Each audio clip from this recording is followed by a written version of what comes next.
西九巴西一架载客无人机发生事故，伫咧无人机内底的61个人拢死亡，目前正咧调查事故原因。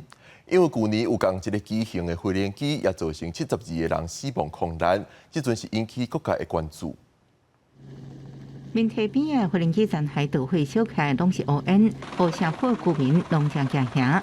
巴西航空公司一架客机西到伫飞向圣保罗中途，落伫圣保罗西北边差不多80公里的维涅杜市主题区，先当局曾经派出消防队去现场救援，机顶57个乘客加4个机组人员有缘全部罹难。 O que eu vi foi os destroços do avião, sobrou só a cabine. Cheguei até a ver vídeos que me mandaram de corpo queimando. 根据当局讲法，无人机落落期间造成一栋厝受损，无任何住户伤亡。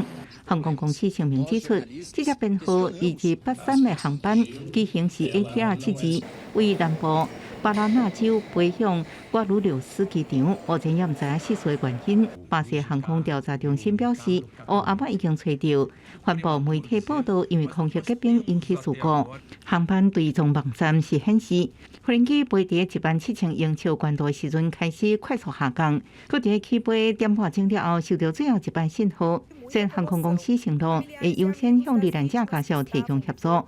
目前事故资讯有缘渐乱，真侪人根本唔知家己的亲人是唔是坐这架无人机。